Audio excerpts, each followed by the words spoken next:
ফেরেশতাদের কাবা বাইতুল মামুর 7 আসমানের উপর। এটা কত বড় শুনেন। বিষ্ণু বলেন প্রতিদিন এই আল বাইতুল মামুর ফেরেশতাদের মসজিদে 70,000 ফেরেশতা ইবাদতের জন্য চান্স পায়। একবার ঢুকে যে বের হয়ে যায় কিয়ামতের আগে দ্বিতীয়বার আর তারা চান্স পাবে না। ওইটা শেষ। এরপরে সিদরাতুল মুনতাহা, ওইটা আরো বড়। ফেরেশতাদের জ্ঞান সীমানা ওইখানেই শেষ। এর উপরে কি হয় ফেরেশতারা আর জানে না। সিদরাতুল মুনতাহার এরিয়া শেষ। এরপরে শুরু হয় আল্লাহুল মাহফুজ, কোরআনের বাড়ি। এটা মিন দুররাতিন বাইদা, সাদা ঝকঝকে ডায়মন্ড দিয়ে আল্লাহ বানাইছে। আমাদের সবার তাকদীর ভাগ্যলিপি ওইখানে লেখা। ওইটা শেষ। এরপরে শুরু হয় লা জামান লা মাকান এরিয়া। ওইখানে কোনো জামান নাই, মাকান নাই, no time no space area শুরু। ওইখানে কুরসি, যেখানে আল্লাহ পা রাখেন বা কুদরতি পা রাখেন। বড় রাজা বাদশারা সিংহাসনে বসে পা রাখে একটা টেবিলের উপর, শাহী টেবিল, ওইটার নাম কুরসি। আল্লাহ বলে ওয়াসিআ কুরসিয়ুহুস সামাওয়াতি ওয়াল আরদ।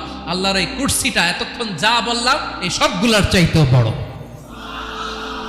ফেরেশতাদের কাবা বাইতুল মামুর।